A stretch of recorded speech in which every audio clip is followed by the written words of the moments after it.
Bueno, esta conferencia se titula El último llamado, la última advertencia a la tierra, porque eso es básicamente lo que vamos a hablar.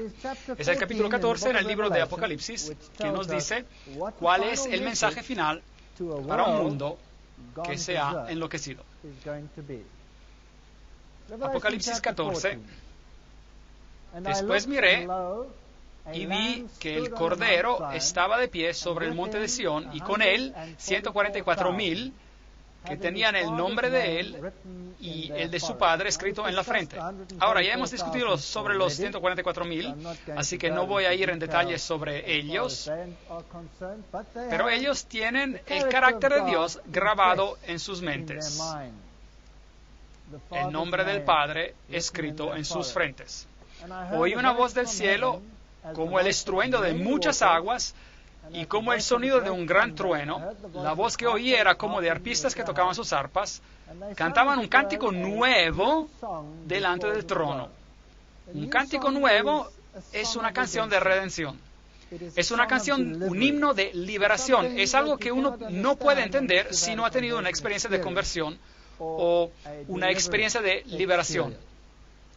Así que esta será una canción cantada con el corazón, lo que será esencial o parte de los redimidos. Y delante de los 4 seres vivientes y de los ancianos, ya hemos hablado de ellos también, y los querubines protectores y los 24 ancianos, y nadie podía aprender el cántico sino aquellos 144,000 que fueron redimidos de entre los de la tierra. Versículo 3. Obviamente, uno no puede vivir la experiencia de otra persona. Uno no puede dar a otra persona algo por lo cual esa persona no ha pasado.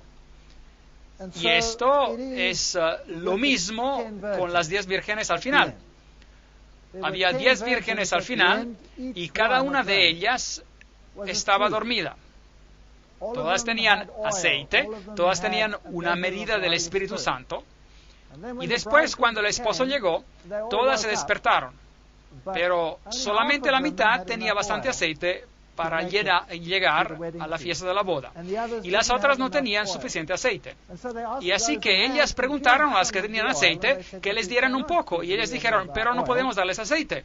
Y algunos dicen que eso es egoísta. ¿Por qué no querían darles un poco de aceite? ¿Cuál es el problema? Es que uno no puede compartir su experiencia. Uno no puede decir, bueno, aquí está parte de mi experiencia, permítanme que la ponga en su lámpara. Uno va a tener que haber pasado por la experiencia de manera individual. Uno va a tener que haber tenido la experiencia con Jesucristo de manera individual. Así que toda persona necesita el aceite. Toda persona necesita esa experiencia. Y solo si uno ha tenido esta experiencia puede cantar la canción. Es la única manera para cantar esta canción. Uno necesita la experiencia. Estos son los que no se han contaminado con mujeres. Ese texto siempre me hace triste, porque yo tuve un colega que una vez abandonó a su mujer a causa de esta frase en la Biblia. ¿No es increíble cómo la gente puede pensar? Él literalmente abandonó a su esposa a causa de esta frase en la Biblia. Y yo le dije, sabes, yo creo que tú tienes una falsa comprensión de lo que una mujer representa en la Biblia. Esto no tiene nada que ver con el contacto físico entre un hombre y una mujer. Esto está hablando de la falsa adoración. Estos son los que no se han contaminado con los sistemas de adoración apóstatas. Pero no, él estaba convencido que el texto quería decir que él no se tenía que contaminar con mujeres de manera literal. Así que yo le pregunté una pregunta más. ¿Tú has estado casado por todos esos años? ¿No es ahora un poco tarde para hacer esto? Si eso es lo que tú crees.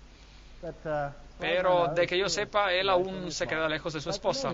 Pero sea como sea, eso no es lo que el texto quiere decir. Obviamente, el texto quiere decir, esos son los que no se han contaminado con iglesias apóstatas. Pues son vírgenes. Ellos están con Cristo. Ellos son los que siguen al Cordero por donde quiera que va. Estos fueron redimidos de entre los hombres como primicias para Dios y para el Cordero. Y en sus bocas no fue hallada mentira, pues son sin mancha delante del trono de Dios. ¿Por qué? ¿Porque ellos tienen justicia perfecta, acaso? De hecho, sí la tienen, pero no es de ellos. Le ha sido imputada, dada, es justicia impartida. Así que ninguno de nosotros somos vírgenes en sentido espiritual, ninguno de nosotros somos vírgenes, pero en Jesucristo lo somos. Porque en Él el perdón es tan completo que uno no tiene pecado. Y uno es como si nunca hubiese pecado y de consecuencia es virgen ante sus ojos. ¡Qué bendición maravillosa! Y en sus bocas no fue hallada mentira. Y cuando yo pienso a mí mismo, ¿es eso cierto acerca de mí mismo? Yo tenía la mente como aguas negras por toda mi vida. En sus bocas no fue hallada mentira. ¿Puede Dios simplemente limpiar de esa manera? Si Él lo puede hacer. Si Él lo puede hacer.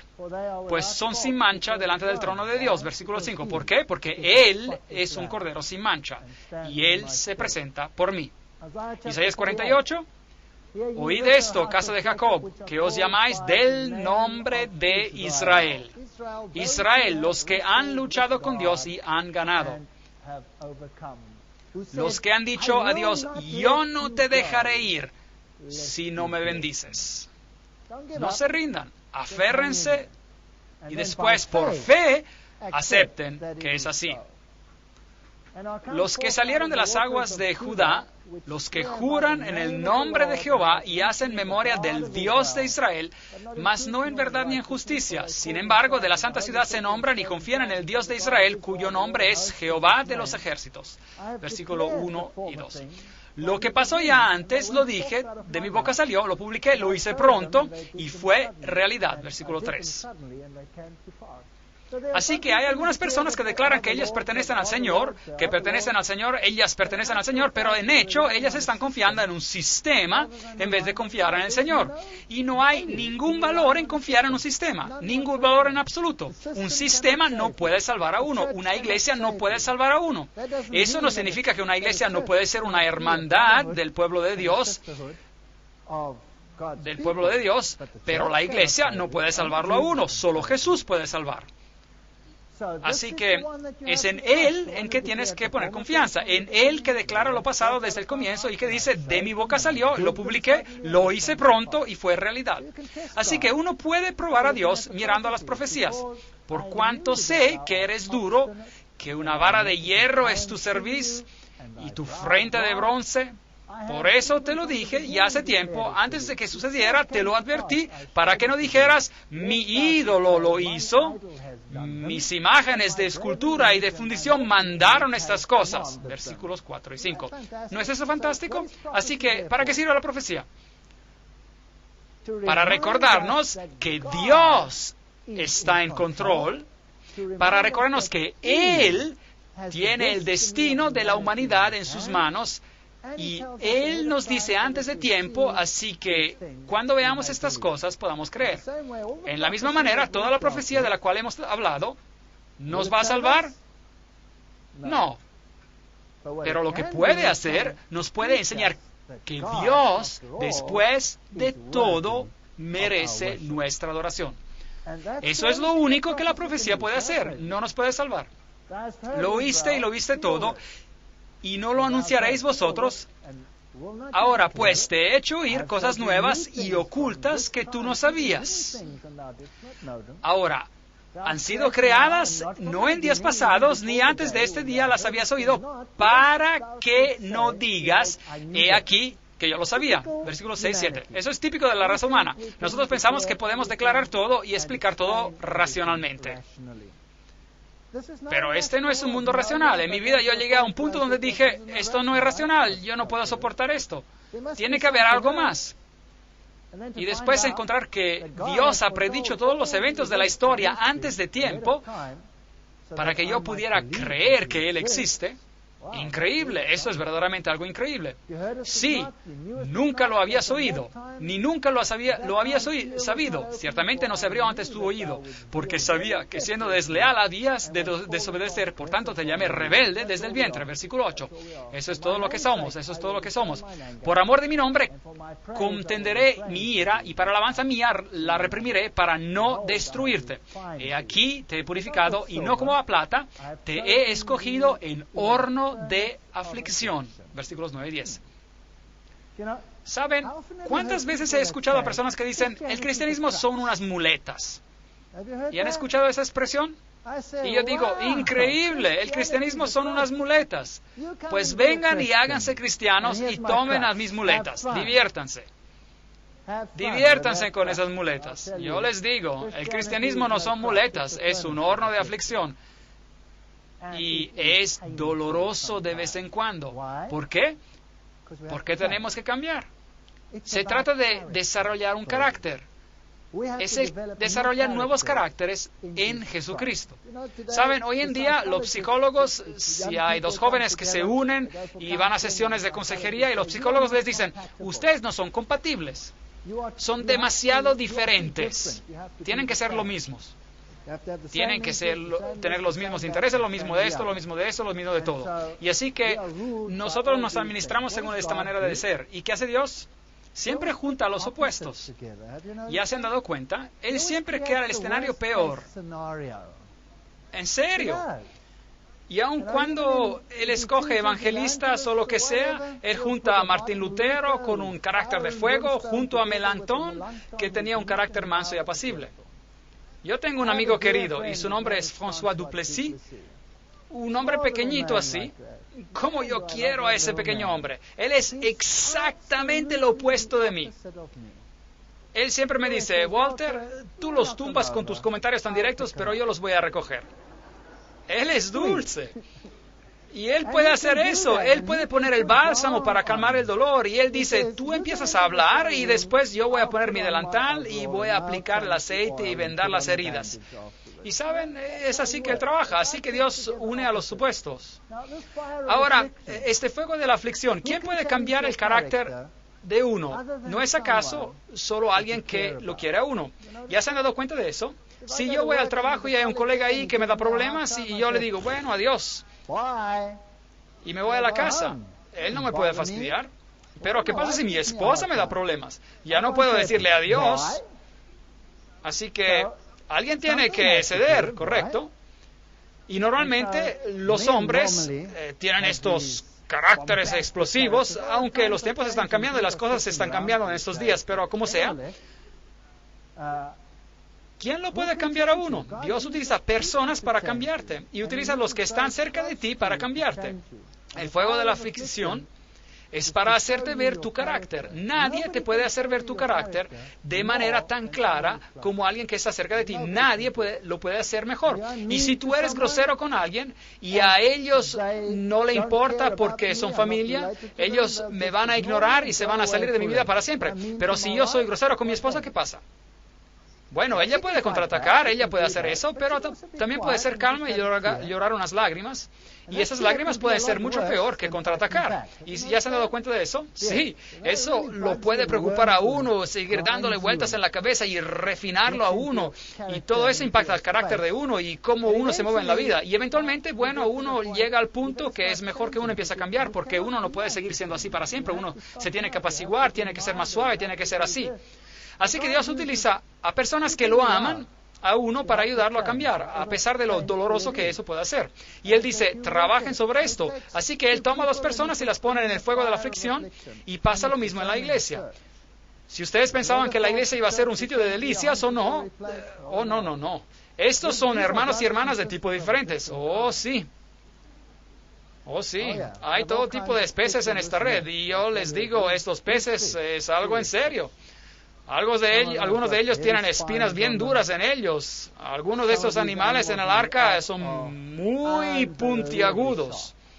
Algunos son como rinocerontes que te pueden dar un golpe que te permanece negro y azul por 6 semanas. Y es una de esas situaciones donde no te puedes simplemente ir. Yo conocí a un hombre.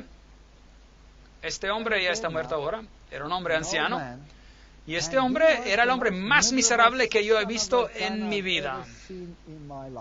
Él fue la cosa peor que jamás me ha ocurrido. En serio, la cosa peor que jamás me ha ocurrido. Él me gritaba, él hizo todo lo que podía para destruir mis principios y me volvió loco. Y de vez en cuando yo pensaba que lo quería modificar un poco, pero él era mucho más viejo que yo y así que tenía que guardarle respeto. Y por todos esos años, Dios puso a este hombre en mi vida. Y después él abandonó a todo y perdió totalmente todo, hasta se juntó con una prostituta, dejó a su esposa, todo le fue mal. Y después, hace como unas 4 semanas, él estaba muriendo en el hospital. Y yo fui llamado a donde él estaba, así que fui a verlo. Y yo me senté cerca de su cama del hospital y lo miré y allí estaba, muriendo. Ya le habían amputado partes del cuerpo, tenía diabetes y ya estaba en sus últimas horas. Y yo estaba allí sentado y lo estaba mirando y pensé, increíble. Este hombre testarudo aquí, aún era un testarudo allí en su cama, en su lecho de muerte. Y yo pensé, ¿qué le puedo decir a este hombre? Y yo le dije, ¿sabe qué? Usted es el hombre peor que yo jamás haya conocido. Usted se ha portado tan mal conmigo. Y yo le he respondido de la misma manera unas cuantas veces. Los dos éramos como 2 rocas en un río. Y nos chocábamos mucho. Y le dije, usted ha sido la peor cosa que yo jamás haya conocido. Usted. ¿Y usted me quiere decir que se va a morir y todo lo que aconteció entre nosotros va a ser para nada? ¿Todo para nada? ¿Todo ese dolor por el cual nosotros pasamos va a ser para nada? Yo quiero que ese dolor valga algo, que usted va a estar en el cielo. ¿Me entiende? Y es así como le hablé. Yo jamás he hablado así a una persona en su lecho de muerte, jamás. Y él se puso muy meditativo y después me dijo, sí, pero es demasiado tarde. Y yo le dije, ¿por qué es demasiado tarde? Y él me dijo, yo he arruinado toda mi vida y ya no puedo arreglar las cosas. Y yo le dije, bienvenido. Todos hemos arruinado a nuestras vidas y no la podemos arreglar. Así que, ¿por qué no tomas tu derrota total y la das a Jesucristo? ¿Por qué no le das a Él tu derrota? Y después, Él la va a arreglar. Y él me dijo, ¿cómo puedo regresar y arreglar eso? Y he abandonado a mi esposa, y estoy viviendo con esta, y estoy haciendo esto, y estoy haciendo eso. Y yo le dije, ¿qué vas a hacer? ¿Tú crees que te vas a levantar? Tú sabes que estás viviendo en tus últimas horas. ¿No vas a poder arreglar todo eso? Da esa derrota al Señor también. Y él me dijo, regresa mañana. Así que yo regresé el próximo día y nosotros hablamos. Y fue algo muy bello. Y las lágrimas empezaron a correr de sus ojos y él dio su vida al Señor y todo cambió. Él conocía la verdad. Y él me dijo, ¿sabes? Yo odio cuando un grupo piensa que ellos tienen la verdad. Yo odio cuando ellos piensan que tienen la verdad. ¿Qué derecho tienen ellos de tener la verdad? Y saben, es verdad. Mucha gente dice, bueno, ustedes los adventistas del séptimo día, ustedes creen que tienen la verdad. Son una gente miserable. ¿Y todos los otros qué? ¿Qué son ellos? ¿Qué tienen? ¿Una mentira? Yo digo, si lo piensan bien, no es una doctrina complicada. No es una doctrina complicada para nada. Es amar a Jesús por todo lo que Él ha hecho por ti, dale a Él el honor y la gloria y sé obediente. ¿No es lógico guardar los mandamientos de Dios? Sí es lógico. ¿Y cuál es pues su problema? Eso es todo. Obediencia y fe en sus méritos. Esto es el Evangelio en 2 palabras. ¿Y qué hay de malo con eso? ¿Estás satisfecho con un evangelio cambiado? ¿Con los mandamientos cambiados? ¿Con una denominación con un descuento del 10% o lo que sea? Uno tiene que guardar solo 9, uno menos, tenemos un descuento del 10% o lo que sea. Y él empezó a pensar y tomó su decisión. Y murió en paz. ¿Y saben qué? Yo tuve el privilegio de hacer el sermón de su sepelio. Y todos estaban allí. Su familia estaba allí, su esposa estaba allí, su amiga novia estaba allí. Ellos estaban allí todos juntos y estaban todos abrazándose. ¿No parece eso imposible? Ese es el fuego de la aflicción. Así que el Señor nos pone en situaciones donde entramos en contacto con los que amamos y podemos escapar de la situación o podemos permitir que nos cambie. Esa es nuestra elección. Y si creamos lágrimas y si creamos dolor, también lo que podemos decir es, el problema está en mí. Y cuando me doy cuenta de que el problema está en mí, entonces Dios puede trabajar conmigo. Por mí, por amor de mí mismo lo haré, para que no sea profanado mi nombre y mi honra no la daré a otro. Óyeme, Jacob, y tú, Israel, a quien llamé, yo mismo, yo el primero, y yo también el último. Mi mano fundó también la tierra, mi mano derecha midió los cielos con el palmo. Al llamarlos yo, comparecieron juntos. Isaías 48, 11 a 13. Reconozcan a Dios. Juntaos todos vosotros y oíd. ¿Quién hay entre ellos que anuncie estas cosas? Aquel a quien Jehová amó ejecutará su voluntad en Babilonia y su brazo estará entre los caldeos. Versículo 14. Ven aquí, ahora le está comparando a aquellos que elevan sus propios estándares, que tienen su propia religión, los que no necesitan a Dios. Eso es lo que los caldeos representaban. A Bab-el, a una otra puerta hacia Dios. Y yo hablé y lo llamé y lo traje. Por tanto, será prosperado su camino. Acercaos a mí, oíd esto. Desde el principio no hablé en secreto. Desde que eso se hizo, allí estaba yo. Y ahora me envió Jehová el Señor y su Espíritu. Versículos 15 y 16. Así ha dicho Jehová, Redentor tuyo, el Santo de Israel. Yo soy Jehová, Dios tuyo, que te enseña para tu provecho, que te encamina por el camino que debes seguir. Y Dios sabe lo que es lo mejor. ¿Por qué no seguirlo a Él? Si hubieras atendido a mis mandamientos. ¿Ven? Todo el Evangelio está aquí en este pequeño texto. Fuera entonces tu paz como un río y tu justicia como las olas del mar. Los mandamientos de Dios son una expresión de su amor. Fuera como la arena tu descendencia y los renuevos de tus entrañas como los granos de la arena. Nunca su nombre sería eliminado ni borrado de mi presencia. Salid de Babilonia, huid de entre los caldeos.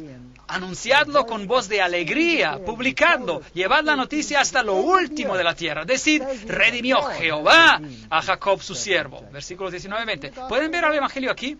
Permanezcan alejados de los que dicen, yo lo puedo hacer. Yo puedo alcanzar a Dios por medio de mis obras, cualquiera que sea el sistema. Aquí dice, el Señor Jehová ha hecho esto. Él me ha redimido. Y si no se dice esto, no nos encontramos en la religión correcta. Ese es el Evangelio. Si hubieras atendido a mis mandamientos, fuera entonces tu paz como un río y tu justicia como las olas del mar. Versículo 18. No es una doctrina complicada, es una doctrina muy simple. Nosotros la hacemos complicada. Así que, ¿cuál es el último llamado, la última advertencia al mundo? Está involucrado en el mensaje de los 3 ángeles. Y los encontramos en el libro de Apocalipsis y se encuentran en los versículos que siguen lo que leímos al comienzo. El mensaje del primer ángel, ¿qué nos dice? Bueno, leamos. En medio del cielo vi volar otro ángel. Ese es un mensajero en el medio del cielo, difundiendo su luz por todo el cielo, que tenía el evangelio eterno para predicarlo a los habitantes de la tierra, a toda nación, tribu y pueblo, y decía a gran voz, temed a Dios y dadle gloria a Dios, porque la hora de su juicio ha llegado. Adorad a aquel que hizo el cielo y la tierra, el mar y las fuentes de las aguas. Y otra vez encontramos, Apocalipsis 14, 6 y 7, el sello de Dios. Así que el mensaje del primer ángel dice, estamos viviendo en el tiempo del juicio, pongan atención a la palabra, adorad a Dios, adorad a Dios, adorad a aquel que hizo el cielo y la tierra, el mar y las fuentes de las aguas. Apocalipsis 14, 7. ¿Qué tengo que hacer para decir al mundo que yo reconozco a Dios como tal? Es simple. Guardar el sábado. ¿Por qué? Porque este concepto está en el corazón del mandamiento del sábado. En 6 días hizo Jehová los cielos y la tierra, el mar y todas las cosas que en ellos hay. Y Éxodo 20, 11. Por tanto, Jehová bendijo el sábado y lo santificó. Y Deuteronomio 5, 15. Acuérdate de que fuiste siervo en la tierra de Egipto y que Jehová tu Dios te sacó de allá con mano fuerte y brazo extendido, por lo cual Jehová tu Dios te ha mandado de que guardes el sábado. El sábado es una señal de la creación. El sábado es una señal de la redención. Él nos sacó de la tierra del pecado y nos trajo a la fuente de su gracia. Así que, de la misma manera que fuimos creados por Él, fuimos también redimidos por Él. Si ustedes miran al sistema judío, había 7 fiestas judías que son el antitipo o tipo de acontecimientos en Cristo. Había la Pascua, el día 14 del mes judío de Nisan, Y esa representaba la crucifixión, porque en esa fiesta el cordero se mataba y la sangre se usaba para marcar los postes de la puerta. Y de la misma manera nosotros tenemos que poner la sangre del cordero sobre los postes de nuestro corazón, y después el ángel del Señor, que vendrá para juzgar, nos va a pasar por alto. Así que si aceptamos a nuestra Pascua, que fue sacrificada para nosotros, reconocemos a la crucifixión, el cordero que murió por nosotros. La segunda fiesta judía era la fiesta de los panes sin levadura. Noten que esa fiesta ocurría en un día después de la Pascua, el día 15 del mes judío de Nisan. El pan sin levadura ¿representa qué? ¿Representa qué? Al cuerpo de Jesucristo, Jesucristo en la tumba. Él fue crucificado por nosotros y Él murió por nosotros. Y se reposó en la tumba en el séptimo día. Así, el próximo día era el 16 de Nisan y era la fiesta de los primeros frutos. Y esa representa la resurrección. Jesús, los primeros frutos, es decir, Él fue el que fue resucitado de los muertos y las tumbas se abrieron y gente salió de sus tumbas y dice la Biblia, y cuando Él se fue al cielo, Él llevó cautiva la cautividad, Efesios 4:8. Esa es la resurrección. Así que en sus fiestas anuales, los judíos festejaban simbólicamente el más grande acontecimiento que iba a ocurrir en la historia de la humanidad. Y la crucifixión, la tumba y la resurrección eran celebradas en sus fiestas. Y después tenían las fiestas de las semanas, que caía en el día 6 del mes judío de Sivan, y esta fiesta conmemoraba lo que aconteció después del establecimiento de la Pascua, es decir, lo que aconteció cuando la ley fue publicada. Después de la resurrección vino el Pentecostés. Y como hemos dicho, la publicación de la ley era su prototipo y se cumplió con el derramamiento del Espíritu Santo, y como consecuencia ocurrió la difusión del mensaje, y estos acontecimientos en forma de prototipo venían celebrados anualmente. Era un prototipo del Pentecostés. Y después había 3 fiestas más. La fiesta de las trompetas, en el primer día del mes de Tishri, anunciaba el juicio, el movimiento de la segunda venida de Cristo, y cuando se tocaba una trompeta, quería decir que un gran evento pronto iba a acontecer. Las trompetas se tocaban antes del juicio, así que anunciaban al juicio, con el movimiento de la segunda venida que dice, porque el tiempo de su juicio ha llegado, Apocalipsis 14:7. Y después había el día de la expiación en el día 10 del mes de Tishri, y esto representa el juicio pre-investigativo o juicio antes de la venida de Cristo. Obviamente Dios está juzgando porque cuando Él regresa a la tierra, su recompensa galardón está con Él. ¿No es esto correcto? Así que si Él regresa con su recompensa, obviamente eso significa que un juicio ya ha acontecido. Así que ese juicio está aconteciendo en el cielo en este momento. Así que ese era el día de la expiación y representaba este periodo cuando el sumo sacerdote se encontraba en el lugar santísimo, y cuando él salía de allí, los pecados, como prototipo, venían transferidos al macho cabrío, y este venía enviado al desierto.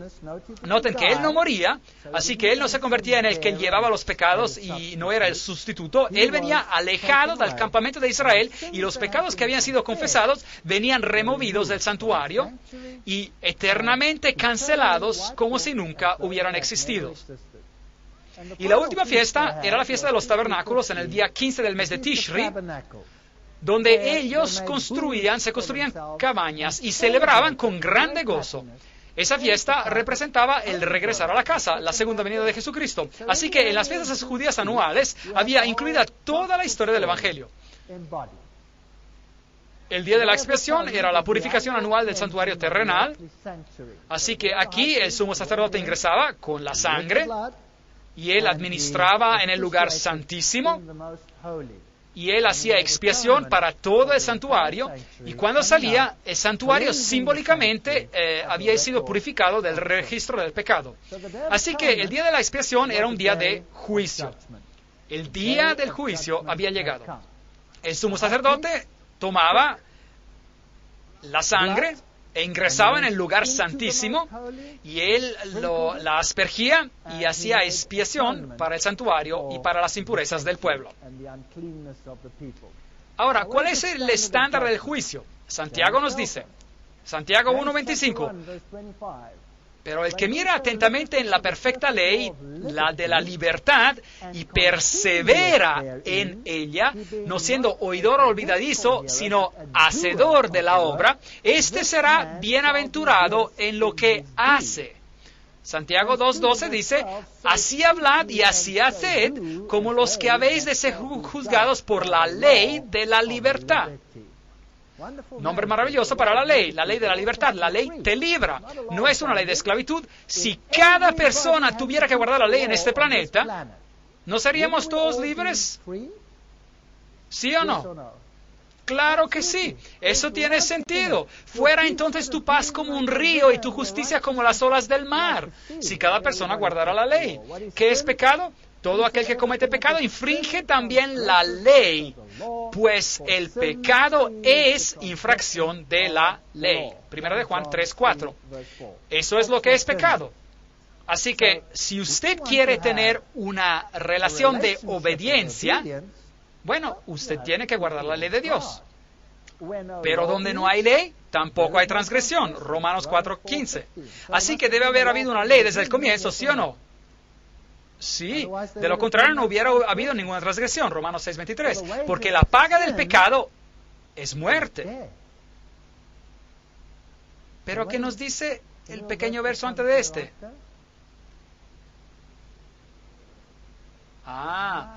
Pero la dádiva de Dios es vida eterna. ¿No es así? Por medio de su justicia. Así que este es el evangelio completo. La paga del pecado, la muerte. El regalo de Dios, la vida eterna en Jesucristo. Ahora, la paga o el pago es algo que uno recibe por algo que uno ha hecho, ¿correcto? Así que si usted escoge quebrantar la ley de Dios, la consecuencia es la muerte. La solución a esto, como todos pecamos, es la salvación por gracia por medio de la fe. ¿No es eso correcto? Todos nosotros somos salvos por gracia. ¿Significa eso acaso que tenemos que dejar afuera esa frase que dice que no tendríamos que pecar? El pecado nos separa de Dios, pero vuestras iniquidades han hecho división entre vosotros y vuestro Dios. Isaías 59:2. Porque la paga del pecado es muerte, mas la dádiva de Dios es vida eterna en Jesucristo, Señor nuestro. Romanos 6:23. Allí está el versículo completo. Ese es un evangelio eterno. El pecado mata. La vida eterna en Cristo, la vida está en Cristo. Así que acepten la vida en Cristo y dejen de pecar. ¿Es eso bíblico? ¿Qué dijo Jesús a la mujer encontrada en adulterio? No peques más. Sí, exactamente eso dijo. Él dijo, ¿dónde están los que te acusaban? Y ella responde, yo no sé, Señor, ellos se han ido. Y él que dice, ni yo te condeno. Esa es la gracia. Vete y no peques más. Juan 8:11. ¿Qué es eso? Obediencia. Ese es el evangelio eterno. Pero hoy en día, el mundo ha modificado el evangelio eterno. Siempre dejan una parte a un lado. Uno tiene que tener la forma completa. El pecado no se enseñoreará de vosotros, pues no estáis bajo la ley, sino bajo la gracia. ¿Qué pues? ¿Pecaremos porque no estamos bajo la ley, sino bajo la gracia? De ninguna manera. Romanos 6, 14, 15. ¿Acaso la ley se elimina porque ahora estamos bajo la gracia? ¿Quebrantaremos ahora la ley porque estamos bajo la gracia? No. ¿Se acuerdan de esa cita de las iglesias carismáticas que les leí, que dice que si uno guarda la ley de Dios, uno no tiene el Espíritu Santo? Increíble. ¿Qué tipo de evangelio está enseñando el mundo hoy en día? Porque por las obras de la ley ningún ser humano será justificado delante de él, ya que por medio de la ley es el conocimiento del pecado, Romanos 3, 19, 20. Así que yo no soy salvo por mis buenas obras, yo soy salvo porque tengo a un Salvador. Claro que sí, es la única razón por la cual yo puedo ser salvo, pero la ley me dice lo que es bueno y malo. Y por esto yo sé lo que es bueno y malo y puedo distinguir entre los dos. Luego, ¿por la fe invalidamos la ley? De ninguna manera, más bien confirmamos la ley, Romanos 3:31. En otras palabras, nosotros tendríamos que ser hacedores de la ley, no para salvarnos, pero porque amamos al Señor. De manera que la ley es santa y el mandamiento santo, justo y bueno, Romanos 7:12. No existe el concepto de que no tenemos que guardar la ley de Dios. 4 evangelios: Mateo, Marco, Lucas y Juan. La gente dice, ¿saben qué? Se repiten el uno con el otro, pero no es así. Ellos se aumentan el uno al otro, sí, pero ellos no se repiten el uno con el otro. En Mateo, Cristo viene descrito como el rey. En Marcos, Cristo es descrito como el servidor. En Lucas, Cristo viene descrito como totalmente hombre. En Juan, Él viene descrito como totalmente divino. Todo en uno. Si queremos representar al Evangelio eterno, tenemos que poner la ley y la gracia en perspectiva y tenemos que servir a Jesús como Rey y lo tenemos que imitar como servidores. Él fue hombre, Él murió para nosotros para que Él pudiera sentir nuestra humanidad y compartir con nuestras debilidades y lo tenemos que reconocer como Dios. Él no es nada de menos, no lo podemos degradar. Los primeros 5 libros de Moisés, Génesis, el libro de los orígenes, la caída y la promesa de la redención, Éxodo, Cristo nuestro santuario, Él es el que nos conduce, la columna de nubes y la columna de fuego, Levítico, Cristo nuestro sacrificio, Números, Cristo nuestra guía, Deuteronomio, Cristo nuestra recompensa. Toda la Biblia es acerca de Jesucristo y ese es el Evangelio eterno. ¿No creen ustedes que el mundo se ha perdido algo en algún momento? Ustedes saben, algunos dicen, solo necesitamos el Nuevo Testamento. Y yo digo, bien, ¿por qué se preocupan de llevar un libro tan pesado? Tomen unas tijeras y cortan lo que no necesitan. Tírenlo, si ya no lo necesitan. No, el Antiguo Testamento y el Nuevo Testamento, los dos hablan de Jesús. No penséis que he venido a abolir la ley o los profetas. No he venido a abolir, sino a cumplir. Porque de cierto os digo que antes que pasen el cielo y la tierra, ni una jota, ni una tilde pasará de la ley hasta que todo se haya cumplido. Mateo 5, 17, 18. El Evangelio eterno tiene que ser predicado. Pero es más fácil es que pasen el cielo y la tierra que se frustre una tilde de la ley. Lucas 16, 17. Ni una tilde de la ley va a desaparecer. Hasta la nueva versión internacional lo escribe correctamente. En esto consiste el amor de Dios, en que obedezcamos sus mandamientos. Y sus mandamientos no son gravosos, dice la Reina Valera 95. Sus mandamientos no son gravosos, 1 de Juan 5, 3. Y habiendo sido perfeccionados, vino a ser autor de eterna salvación para todos los que le obedecen. Hebreos 5, 9. Así que el mundo ha rebajado el énfasis en la obediencia y ha sobreexaltado la salvación por la gracia. La salvación por la gracia viene en primer lugar, no cabe duda, porque sin ella somos todos perdidos. Pero sin obediencia, no vamos a llegar allí tampoco. Así que la ley de Dios ha sido eliminada. ¿Y por qué la encontramos en el Nuevo Testamento? Ese es el Nuevo Testamento. Al Señor tu Dios adorarás y a Él solo le servirás. Mateos 4:10, Apocalipsis 19:10. Hijitos, guardaos de los ídolos. 1 de Juan 5:21, Hechos 17:29. Para que no sea blasfemado el nombre de Dios y la doctrina. 1 de Timoteo 6:1.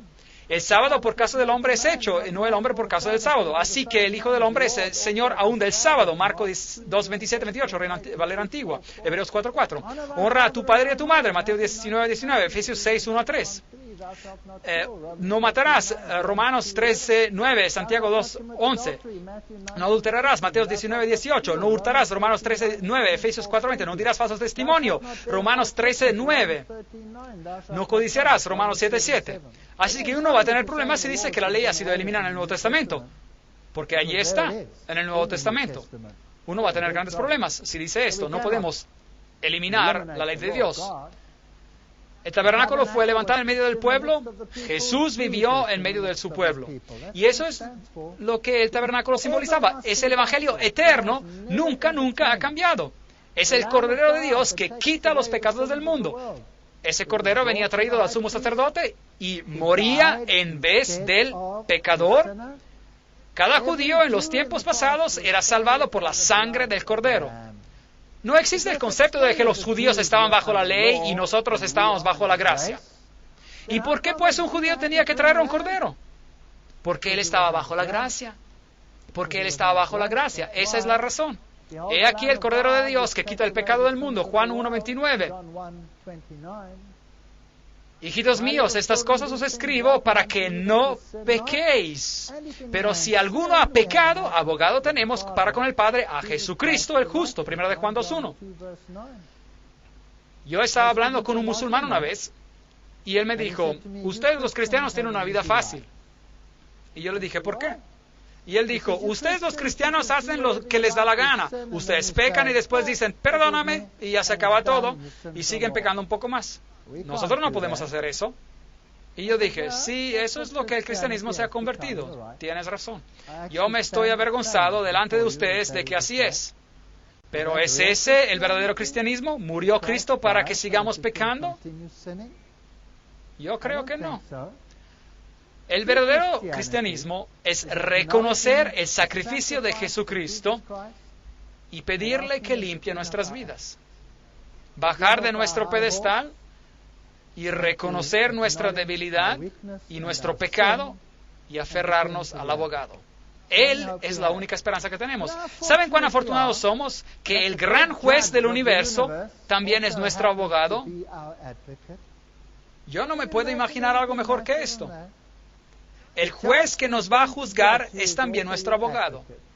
El juez dice, ¿sabes? Yo creo que tú eres culpable de esto. Y después el mismo juez dice, sí, pero yo he pagado el precio. Increíble. ¿Y después qué pasó? ¿Le dijiste gracias? Gracias. Y amaste al Salvador tanto que paraste de hacer lo que estabas haciendo antes. Si a uno le dieran la libertad de una celda de prisión, ¿dónde había estado por alguna cosa mala que hubiera hecho? ¿Estaría bien decir, ahora estoy libre para repetir lo que hizo una otra y otra vez? ¿Es así? Bueno, algunos así lo hacen, ¿sabían eso? ¿O no sería mejor decir, increíble, se me ha dado otra posibilidad, yo no voy a hacer eso otra vez? ¿Cuál de las dos opciones? Obviamente la última. Mas Él fue herido por nuestras rebeliones, molido por nuestros pecados, por darnos la paz, cayó sobre Él el castigo, y por sus llagas fuimos nosotros curados. Isaías 53:5. Si confesamos nuestros pecados, Él es fiel y justo para perdonar nuestros pecados y limpiarnos de toda maldad. 1 de Juan 1:9. Una vez estaba hablando con un pastor y él me dijo, la ley se ha eliminado, usted es un legalista. Y yo le dije, increíble, ¿no me importa si me llevo a su esposa a mi casa esta noche? Eso sería un poco rudo de decir, pero mi esposa estaba ahí conmigo en esta ocasión, así que me podía permitir hacer un comentario parecido. Y de hecho él dijo, no, claro que no. Bueno, yo dije, ¿y qué pasaría si yo matara a uno de ustedes? ¿Estaría bien? ¿O qué pasaría si yo tomara su coche? ¿O qué pasaría? Hice comentarios sobre todos los 10 mandamientos y siguen vigentes. ¿Y cuál es el mandamiento que es un problema? El sábado es un problema. No son los otros 9. Pero porque hay un argumento, no hay argumento, a veces tienen que eliminar a todos para eliminar a ese. Si confesamos nuestros pecados, Él es fiel y justo para perdonar nuestros pecados y limpiarnos de toda maldad. 1 de Juan 1:9. Esto es el centro del mensaje del primer ángel. Estamos viviendo en el tiempo del juicio y hay un evangelio eterno que nunca ha cambiado y lo hemos anulado, lo hemos segregado, lo hemos cortado en dos. Tenemos que regresar al original y tenemos que reconocer al que hizo los cielos y la tierra y las fuentes de las aguas. Eso es lo que tenemos que hacer. Ese es el mensaje del primer ángel y después siguió un segundo ángel. El mensaje del segundo ángel es un mensaje que da miedo. Ven, si uno rechaza el mensaje del primer ángel, uno está rechazando luz. Y si uno está rechazando la luz, eventualmente se quedará sentado ¿dónde? En la oscuridad. Bueno, ¿qué nos dice el mensaje del segundo ángel? Otro ángel le siguió diciendo, ha caído Babilonia, la gran ciudad que ha hecho beber a todas las naciones del vino del furor de su fornicación. Apocalipsis 14:8. Ese es el mensaje del segundo ángel. Es un mensaje poderoso. Y ese mensaje tiene que ir a todo el mundo. ¿Y cuál es el punto si yo voy al mundo y les digo, mundo, Babilonia ha caído? ¿Haría eso una diferencia? ¿No tendría que explicarle a alguien lo que Babilonia es antes de que les diga que ha caído, sí o no? Claro que sí. Si la gente no sabe lo que Babilonia es, ¿cuál es el punto de darles este mensaje? Así que, ¿quién es Babilonia? Uno tiene que ir a la antigua Babilonia para descubrir lo que Babilonia es. ¿Qué era Babilonia? Babilonia era un sistema religioso que era muy atractivo para los israelitas. Y ellos fueron y escogieron a esa religión en vez de su religión 9 veces sobre 10. Ellos seguían regresando a Babilonia. ¿Por qué? Porque es mucho más cómodo tener su propia vía hacia Dios en vez de escuchar a los requisitos de Dios. El vino de Babilonia, ¿qué es el vino de Babilonia? El vino de Babilonia es la doctrina falsa. Mensajes Selectos en Inglés, volumen 2, página 68, nos dice: el vino de Babilonia es exaltar el sábado falso y espurio sobre el sábado que el Señor Jehová ha bendito y santificado para que el hombre se beneficie de él. Y también es la inmortalidad del alma. Estas dos herejías afines y el rechazo de la verdad convierten a la iglesia en Babilonia. Reyes, comerciantes, gobernadores y maestros religiosos están todos en acuerdo corrupto. Sí, hoy en día los gobernadores del mundo están siguiendo a la iglesia. Apocalipsis 16, 13, 14. Y vi salir de la boca del dragón, y de la boca de la bestia, y de la boca del falso profeta, 3 espíritus inmundos a manera de ranas. Pues son espíritus de demonios que hacen señales y van a los reyes de la tierra en todo el mundo para reunirlos a la batalla de aquel gran día del Todopoderoso, del Dios Todopoderoso. Apocalipsis 16, 13, 14. Da miedo. Muy bien. De hecho, estamos hablando del sistema de Babilonia. Tiene 3 componentes y están gobernados por espíritus inmundos, impuros, como ranas. Las ranas fueron una de las plagas en Egipto, porque las ranas eran deidades en el sistema egipcio. Así que aquí están ellas y salen de la boca del dragón, de la bestia y del falso profeta. Estos 3 componentes y son espíritus de demonios, obrando milagros. Y contraponiéndose a ellos existe otro grupo. Aquí está la paciencia de los santos, de los que guardan los mandamientos de Dios y la fe de Jesús. Apocalipsis 14, 12. 2 mensajes. ¿Quiénes son estos mensajeros? ¿Y quién es esta mujer llamada Babilonia que tiene todo el mundo a sus pies adorándola?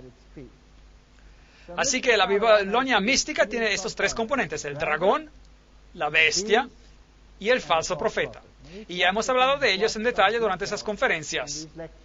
Aquí hay una rana de bronce y esta se encuentra en Japón, donde ellos aún adoran a esta deidad, que es el Padre, la Madre y el Hijo, así como ellas existen en el sistema egipcio de Isis y Osiris.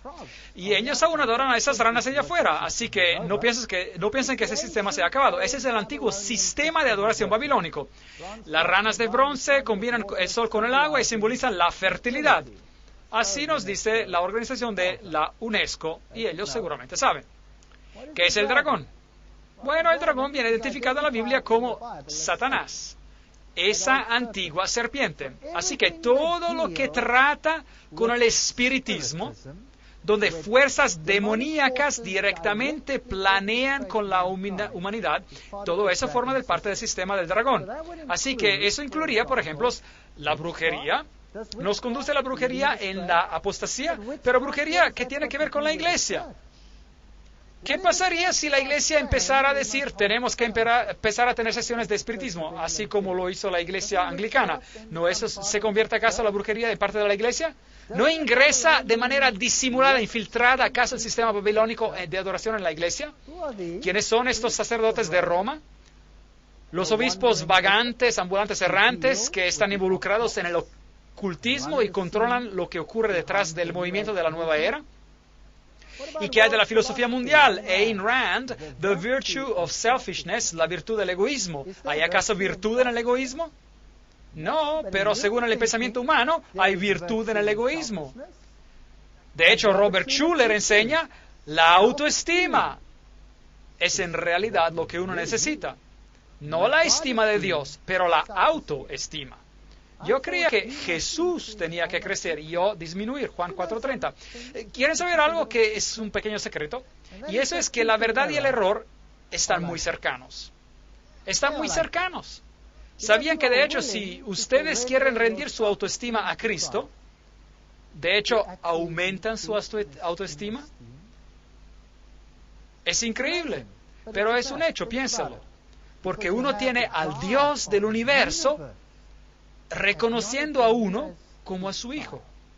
Uno se convierte en un hijo o hija del Dios Altísimo, un príncipe que se va a sentar en un trono junto a Él. Increíble. Si esto no es algo asombroso, ¿qué más habrá? Pero uno tiene que aprender humildad de Él para poder calificar. Aquí, en este otro sistema, estamos aprendiendo algo diferente. ¿Y qué hay de lo que escuchamos de esta dama amable, J.Z. Knight? Usted es Dios, olvídense de Jesucristo. Él es solo parte del grupo. El espiritismo en todas sus formas, donde el hombre se hace pasar por Dios para ser adorado, 2 Tesalonicenses 2:4. Así que tenemos todos los reyes divinos, el Dalai Lama, todos estos reyes, en los sistemas de adoración del mundo, y estos sistemas de adoración se están uniendo bajo las Naciones Unidas para formar una gran religión unida. Y tenemos que honrar la misma deidad detrás de todas las religiones. Y yo tengo un problema con eso. ¿Cómo puedo honrar a una deidad que exalta el yo si yo mismo estoy adorando a una deidad que representa la humildad? Las dos son incompatibles. Pero todas ellas se están juntando en este sistema súper grandioso. Bhagwan Sri, adorado a pesar de ser un ser humano. ¿Le da eso a una autoestima? De hecho, le roba a uno de su dignidad. O como Maitreya, como apareció en Nairobi, y la gente que lo adoraba como a Jesucristo. Se nos dice en las iglesias hoy en día que Harry Potter está muy bien. Y los niños se visten como Harry Potter para venir y practicar sus valores en la iglesia. Eso es brujería. Así que, ¿acaso no ha incorporado la iglesia la brujería en sus sistemas? ¿Sí o no? Por lo menos la tolera. Hay muchas personas en la iglesia que están horrorizados por lo que está ocurriendo. Y yo opino que Dios permite que todo esto se vuelva de peor en peor para que a ellos despierten y vean qué ha ocurrido con la iglesia. La iglesia se ha convertido en Babilonia, permitiendo la adoración del dragón en su mismísimo medio. ¿Y qué del espiritismo moderno con las hermanas Fox? Aquí ellas están. Empezó con un golpear, toc, toc, toc, y eventualmente se desarrolló en sesiones espiritísticas completas y adoración demoníaca. Bueno, vimos que los padres fundadores de los movimientos cristianos modernos, de las asociaciones para investigaciones psíquicas, eran los grandes obispos, Westcott, Hort y todos ellos, y que de hecho reescribieron la Biblia para nosotros, por así decir, que ellos tenían sus sociedades para espíritus y comunicaban con los espíritus. ¿No es eso acaso el espiritismo en la iglesia? El espiritismo dice que los muertos saben más que los vivos. Entonces la serpiente dijo a la mujer, no moriréis. Génesis 3:4. En este caso, como en otros textos bíblicos, el diablo dijo la verdad y el Señor está en el error. A.W. Sprague, espiritista. Bien directo, ellos hablan sin rodeos. El principio fundamental del espiritismo es que el ser humano sobrevive a la muerte corporal y que ocasionalmente, bajo condiciones que aún no están completamente comprendidas, nosotros podemos comunicarnos con los que ya han muerto. J. Arthur Hill, Espiritismo, Historia, Fenómenos y Doctrina, de página 25. Esto es el espiritismo en el mundo. La Biblia dice, cuando tú mueres, tú estás muerto. Tu única esperanza está en la resurrección, y esa es tu única esperanza. El espiritismo alega que los muertos se comunican. El hidalgo Oliver Lodge dijo lo siguiente, no hay muerte en la tumba, yo hablo frecuentemente con los muertos, yo no puedo dudar que la gente vive después de la muerte porque yo hablo frecuentemente con ellos. Bueno, los reyes de nuestra era lo hacen por todos sitios. El príncipe Carlos tiene sesiones regulares con Patton, que está muerto desde mucho tiempo, y el príncipe Carlos es la cabeza oficial de la iglesia anglicana. ¿Hay espiritismo en la iglesia? ¿Sí o no? Claro que sí. Hay espiritismo en la iglesia.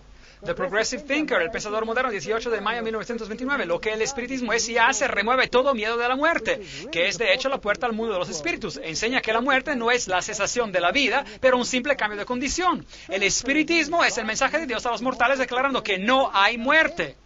¿Y qué hace eso con Dios? ¿Hace de Dios qué? Lo hace un mentiroso. ¿Es eso correcto? Todos los que han muerto aún viven y aún hay esperanza en la vida venidera, pero para los más grandes pecadores, que cada alma progresará en las edades y alturas sublimes y gloriosas donde Dios es amor y el amor es Dios. El mundo está viviendo una mentira. Yo tengo informaciones de sesiones espiritistas, cintas de grabar de una sesión con Cecil Juan Rhodes, bueno, supuestamente, claro, él está muerto, pero él habla a un espiritista y él explica quién es la jerarquía al otro lado y las personas que fueron las más malas en esta tierra, según esta sesión espiritista, están más elevados que Jesucristo en el más allá. Por ejemplo, Adolf Hitler es más elevado en el más allá que Jesucristo, porque supuestamente él ha tenido más experiencia aquí en la tierra. ¿Pueden creer eso? Bueno, estas son doctrinas terribles, terribles, doctrinas de demonios que están siendo propagadas en las iglesias, porque virtualmente todas las iglesias hoy en día propagan la doctrina de una vida que continúa después de la muerte. ¿Con quién habló Alice A. Bailey cuando habló ella con Dwal Cool? Si los muertos están esperando la resurrección, ¿con quién habló ella? ¿Quién es Dwal Cool? Él es un demonio. Eso es lo que es. Aquí está el sitio web oficial de la iglesia de Satanás. Este hombre aquí, Anton LaVey. ¿Tienen buenas doctrinas? Sí. Pero la iglesia de Satanás es una iglesia reconocida en el mundo. Y está al lado de las otras iglesias en una comunidad de todas las iglesias. ¿Qué tienen en común la luz y la oscuridad? ¿Se ha enloquecido acaso nuestro mundo? Aquí está el sumo sacerdote del satanismo y él es supuestamente responsable de yo no sé cuántos sacrificios de seres humanos. Y aquí noticias satánicas avanzando. ¿Qué dice la Biblia satánica? 1969, Anton LaVey, el fundador.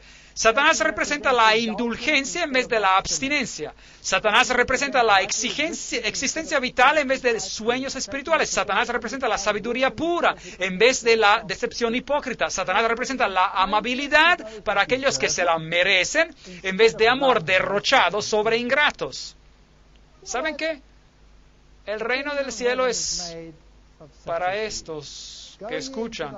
Id pues a la salida de los caminos y llamad a la boda a cuantos halléis. Mateos 22:8. A los cojos y a los paralíticos, a estos y a esos. ¿Y cuántas veces nosotros los despreciamos? No, amémoslos. Llevemos a los brazos de la iglesia, porque ellos formarán el reino de los cielos. Que Satanás se ría de nuestras debilidades y de nuestras mentes minusválidas y de nuestros cuerpos minusválidos. Él aún no ha visto nada. Espere hasta cuando esas personas sean transformadas y reciban lo que Dios ha preparado para nosotros. Ellos lo van a juzgar a Él. Así que Satanás representa la venganza en vez de dar la otra mejilla. Satanás representa la responsabilidad hacia el responsable en vez de preocuparse de vampiros psíquicos.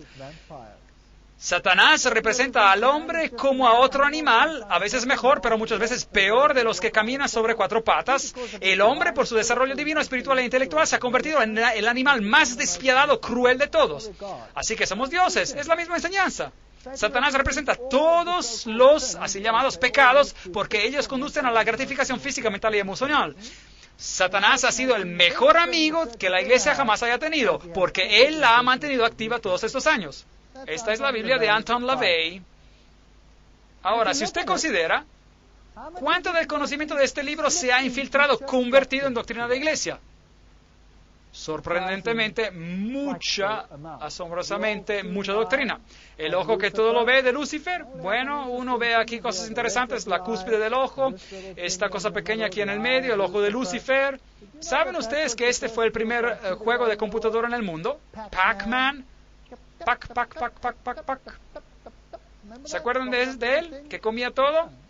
Interesante, increíble.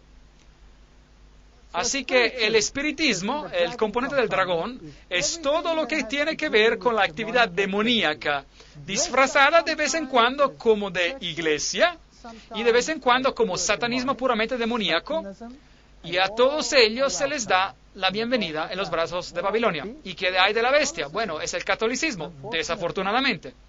Eso es lo que la Biblia enseña. Todos los atributos del papado se aplican al poder de la bestia. Él es el que tiene la seña de Horus, y todas las religiones mundiales serán sujetas a él. Él es todas las cosas a todos los hombres. Aquí él recibe el tilak del hinduismo, aquí él besa el Corán. Ya hemos hablado de esas cosas. Un Cristo muerto no puede comunicar. El cuerpo de Cristo es Dios en la hostia, literalmente haciendo Dios de un pedazo de pan. ¿Puede eso salvarlo a usted? No. Créame, y yo he tratado de hablar con él, pero él no responde. Él no responde. Y sustituyéndolo con María, este es el escudo del Vaticano, el dragón, con el blasón en la insignia papal, en el Museo Vaticano. Vatis significa el que divina, y Can es la serpiente, Vaticano, la serpiente que divina, eso es lo que significa. Así que si seguimos al poder de la bestia, estamos en problemas. Apocalipsis 13:4, y adoraron al dragón, que había dado autoridad a la bestia, y adoraron a la bestia, diciendo, ¿quién como la bestia y quién podrá luchar contra ella? Así que si yo reconozco a Roma como la cabeza espiritual de las iglesias, bueno, entonces estamos reconociendo el liderazgo de Babilonia en vez del liderazgo de Jesucristo. ¿Y a qué apuntan los jesuitas? Según ellos solamente buscan dar más gloria a Dios, pero si uno examina los hechos, uno encontrará que ellos apuntan solamente a tener el dominio universal. Ellos se han rendido indispensables al Papa, que sin ellos no podría existir, porque el catolicismo es identificado con ellos. Ellos se han rendido indispensables a los gobernadores y tienen las revoluciones en sus manos, y de esa manera, sea bajo un nombre u otro nombre, son ellos los que dominan al mundo. Ese es un hecho. Todas estas revoluciones de las cuales hemos hablado, todas estas muertes y todo este caos está bajo el control de ellos. Así que creando caos, ellos pueden crear la orden mundial que ellos desean, y nosotros tenemos que estar sujetos a ellos. Así que este es el otro componente de Babilonia. ¿Y quién es el falso profeta? Esto es muy triste. Después vi otra bestia que subió de la tierra. Tenía 2 cuernos semejantes a los dos de un cordero. Apocalipsis 13:11. Este es otro sistema cristiano, pero hablaba como un dragón. Y ya hemos hablado de esto en Apocalipsis 13. Esta representa al poder protestante de los Estados Unidos, que surge y toma el poder y hace una imagen de la bestia y se convierte como ella. Y el protestantismo, que tendría que representar la libertad y la justicia, hoy en día no es nada más que masonería disfrazada. La Estatua de la Libertad es masona, una alianza santa, que de hecho es una alianza maldita. El muro de separación entre la iglesia y el Estado es una metáfora basada sobre mala historia. Y así, las iglesias rumbo hacia Roma, las iglesias protestantes adoptan características de la bestia. Y la iglesia anglicana aquí cambió su cara y se convirtió como la bestia. Ya hemos hablado de todo esto. Y estuvimos mirando todas sus enseñanzas, a lo que ellos enseñan y cómo está totalmente contrario a la Biblia. Lo que Schuller dice, lo que la Biblia dice y todas estas cosas. Lo que Schuller dice, y nosotros podemos orar, Padre nuestro que estás en el cielo, alabado sea nuestro nombre. Hacer de nuevo significa que nosotros tenemos que cambiar de una imagen de nosotros mismos negativa a una imagen de nosotros mismos positiva. Una religión basada en el yo, una religión basada en valores de este mundo, una religión que honra al hombre y lo pone al nivel de la deidad. Esto es pecado y tiene que ser llamado por su nombre correcto, sea que Billy Graham lo apoye o no. La Biblia y solo la Biblia. Sea que él esté sentado con el Papa o no, él ha apoyado todo esto. ¿Y qué hay del movimiento carismático? Dice, donde Jesús dice, yo soy, yo sonrío, y yo digo, sí, yo soy también. ¿Sigue siendo esto a cristianismo? Yo no creo. Promise Keepers, la revista de Kenneth Hagin, los obeliscos, y tenemos una apariencia de piedad, pero negamos su eficacia, según Timoteo 3:5. Es muy triste. O Benny Hinn, quien dice, yo soy, yo soy, yo soy. No digan yo tengo, digan yo soy. Tú eres todo lo que Él era y todo lo que Él es y Él jamás será. ¿Es eso cristianismo? Yo no creo. ¿Qué es esto? Esta es falsa profecía. Esta es falsa predicación. Esta es una mentira y tiene que ser revelada. Y así vemos el componente del dragón en las iglesias, y el componente de la bestia en las iglesias, y el componente del falso profeta en las iglesias. Todo tiene que ser revelado por lo que es. Y el mensaje sale al mundo. Babilonia no es lo que parece. Ha caído, ha caído. Y después sigue otro ángel. Ahora, ¿ustedes creen que las iglesias aceptarán este reproche? ¿Sí o no? No, no lo aceptarán. ¿Lo aceptarán los individuos? Sí, yo doy gracias a Dios por esto, porque si no toda la predicación sería en vano. El mensaje del tercer ángel, que dice, Apocalipsis 14, 9, 10, y un tercer ángel lo siguió diciendo a gran voz, si alguno adora a la bestia de su imagen y recibe la marca en su frente o en su mano, él también beberá del vino de la ira de Dios, que ha sido vaciado puro en el cáliz de su ira, y será atormentado con fuego y azufre delante de los santos ángeles y del Cordero. Increíble. Nunca ha salido un mensaje tal por parte de Dios. Este es material potente. Y ya hemos hablado de esto anteriormente, porque ya hemos estudiado la marca en la frente y en la mano, cuando hablamos sobre Apocalipsis 13, así que revisen esa conferencia. Ahora, ¿qué era? ¿De qué se trataba todo eso? Él también beberá del vino de la ira de Dios, que ha sido vaciado puro en el cáliz de su ira.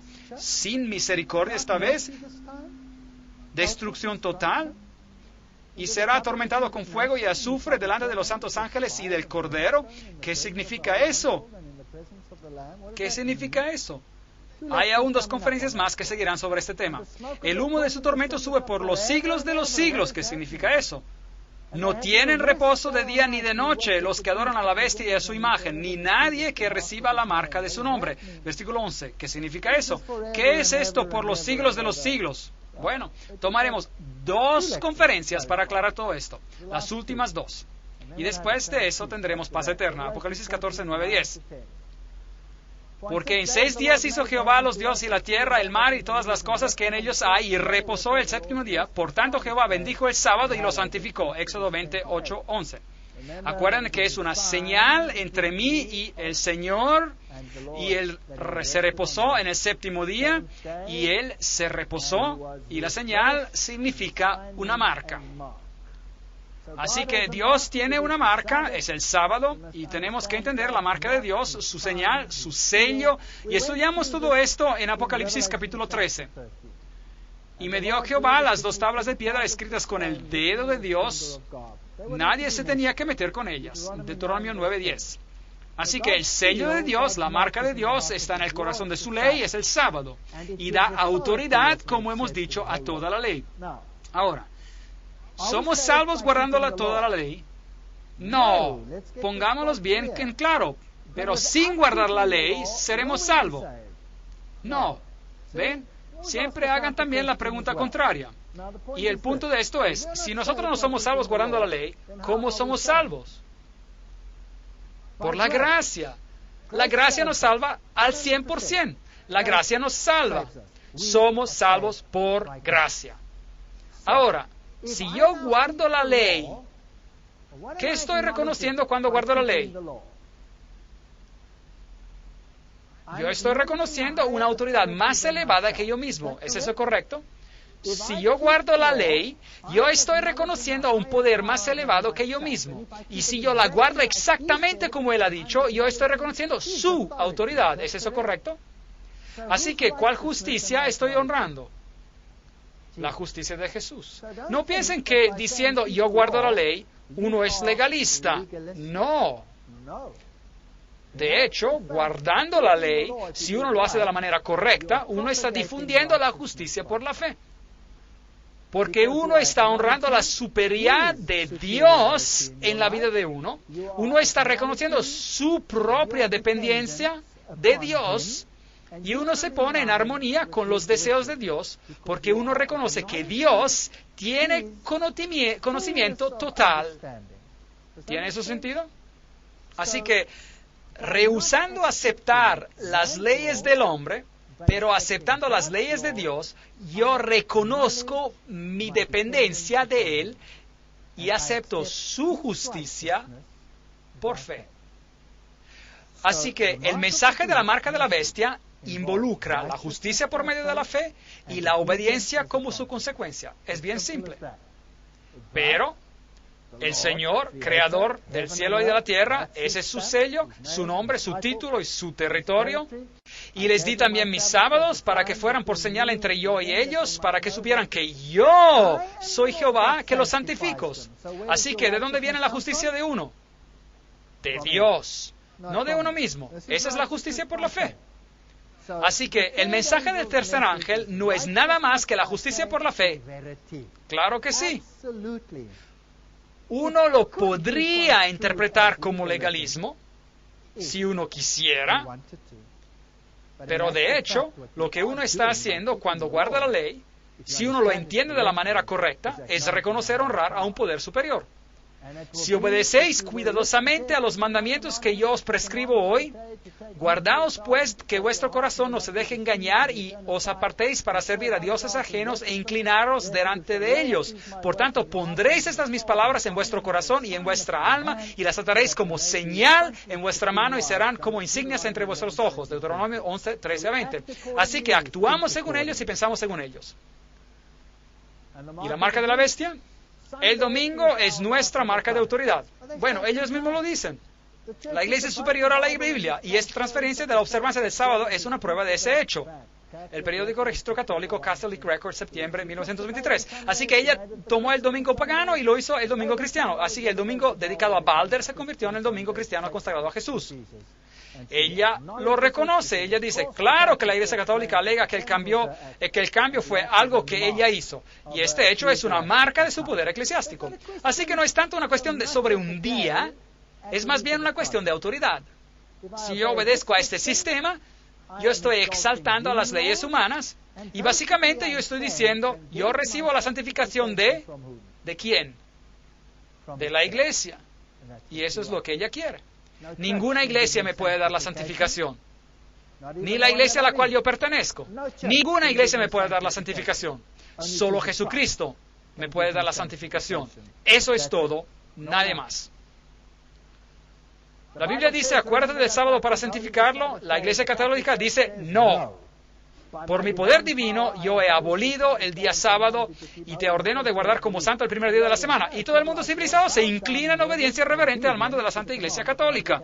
Padre Enright, el sentinel americano. Son bastante arrogantes sobre ese asunto. Bastante arrogantes.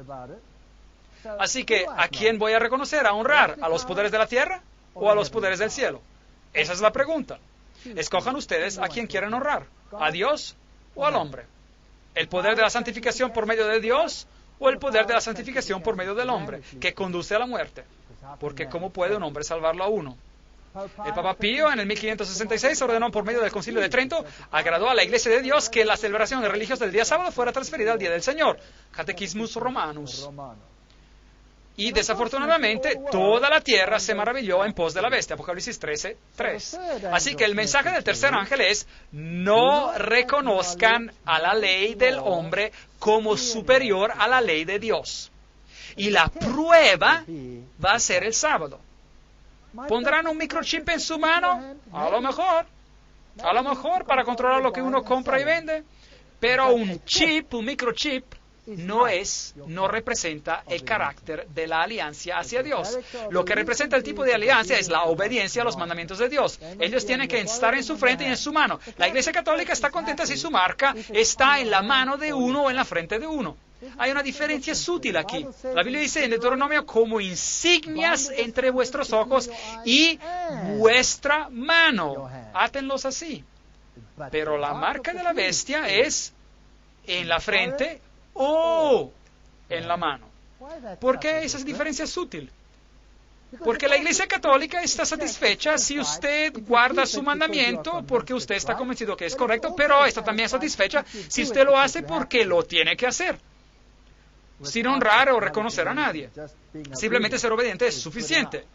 Pero no es suficiente. Sed obedientes a Dios. Aquí está la perseverancia de los santos, los que guardan los mandamientos de Dios y la fe de Jesús. Apocalipsis 14.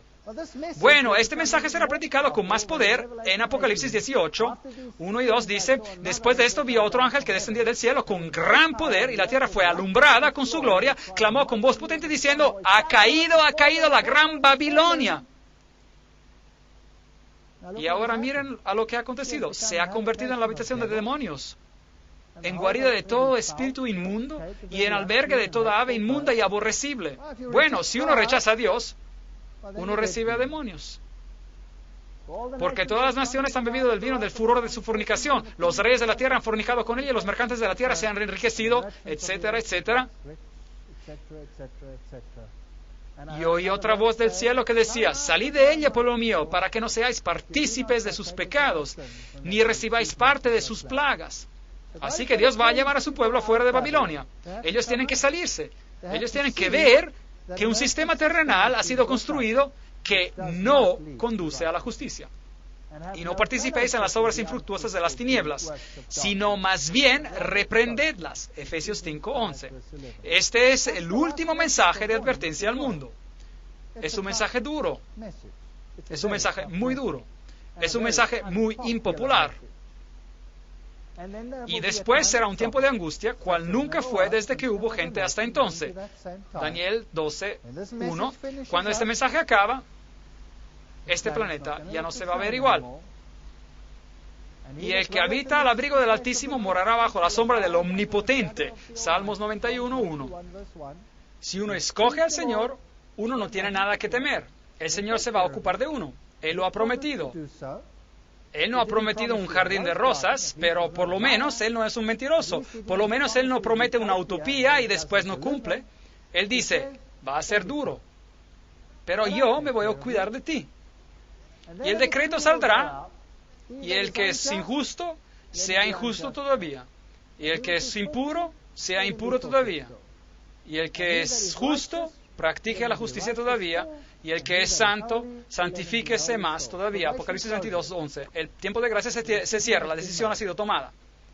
Y después, Apocalipsis 18:1, después de esto vi a otro ángel que descendía del cielo con gran poder, y la tierra fue alumbrada con su gloria. El pueblo de Dios saldrá de Babilonia. Oí una voz desde el cielo, Apocalipsis 14, que me decía, escribe, bienaventurados de aquí en adelante los muertos que mueren en el Señor. Una frase extraña. Sí, dice el Espíritu, descansarán de sus trabajos, porque sus obras con ellos siguen. Miré, y he aquí una nube blanca, y sobre la nube uno sentado semejante al Hijo del Hombre, que tenía en la cabeza una corona de oro y en la mano una hoz aguda. ¿A qué sirve una hoz? Para la cosecha. Es el tiempo de la cosecha. Bueno, si uno muere, es en cierto modo una bendición, porque el Señor lo resucitará, nada que temer. Y si uno está vivo, bueno, es una bendición porque uno lo verá venir otra vez, aguardando la esperanza bienaventurada y la manifestación gloriosa de nuestro gran Dios y Salvador Jesucristo. Tito 2:13. Ese es el próximo acontecimiento. Este es el último mensaje de advertencia al mundo, seguido por la venida de Cristo. Porque el gran día de su ira ha llegado, ¿y quién podrá sostenerse en pie? Bueno, vamos a tener que responder a esa pregunta, Apocalipsis 6:17. Y la analizaremos en gran detalle en otra conferencia. Y otro ángel salió del templo gritando a gran voz al que estaba sentado sobre la nube, mete tu hoz y ciega, porque la hora de cegar ha llegado, pues la mies de la tierra está madura. El que estaba sentado sobre la nube metió su hoz en la tierra y la tierra fue cegada. Apocalipsis 16. Así que aquí hay una cosecha de la redención. Y otro ángel salió del templo que está en el cielo, llevando también una hoz aguda. Y salió del altar otro ángel que tenía poder sobre el fuego y llamó a gran voz al que llevaba la hoz aguda diciendo, mete tu hoz aguda y vendimia los racimos de la tierra porque sus uvas están maduras. Apocalipsis 14, 17, 18. Así que hay una primera cosecha y ahora hay una segunda cosecha. El ángel metió su hoz en la tierra y vendimió la viña de la tierra y echó las uvas en el gran lagar de la ira de Dios. El lagar fue pisado fuera de la ciudad y del lagar salió sangre que llegó hasta los frenos de los caballos en una extensión de 1.600 estadios. Apocalipsis 14, 19 a 20. Bueno, ¿qué significa todo esto? Bueno, el vino es la doctrina. Y aquí está la doctrina de la tierra en contraste con la doctrina celestial. Y la doctrina vendrá y sepultará a los caballos. ¿Y qué representaban los caballos? Al mensajero del Evangelio. Así que este mensajero del Evangelio que se difundió desde la tierra y que era una mentira porque venía de la tierra y quitó a Jesucristo, este mensajero será sumergido en su propia iniquidad y desaparecerá para siempre. Para siempre. Así que la elección es entre un sistema o el otro. O vamos con Cristo cuando Él venga, o formamos parte de la otra cosecha. La elección es nuestra. El mensaje final de advertencia, a pesar de parecer duro, es un mensaje de amor, porque nos llama a reconocer, a honrar a Jesús. Piensen en su simplicidad. Mi pueblo, Él está básicamente diciendo, yo los amo. Ha llegado el tiempo para que el juicio venga. ¿Por qué no abandonan las filosofías malvadas de esta tierra? ¿Por qué se quieren quedar arraigados en la evolución y en todas estas filosofías? ¿Por qué no me reconocen a mí como a su creador y su redentor? ¿Por qué quieren seguir a filosofías que exaltan lo humano y denigran a lo divino? ¿Por qué no quieren mirar hacia arriba para su salvación en vez de mirar abajo? Hacia abajo. ¿No quieren obedecerme a mí y a mis preceptos para que les vaya bien? ¿No quieren honrarme a mí porque yo soy el que los santifica y el que los hace completos y el que los hace hijos e hijas del Altísimo? Ese es el mensaje. ¿No ese es un mensaje bello? Es una dulce llamada del Señor de lo alto que dice, vengan mis hijos, ¿por qué se van a perder? Y uno puede escuchar, atender el llamado o lo puede rechazar. Ese es el último mensaje a este mundo. Es duro, pero yo creo que es verdadero. Amén.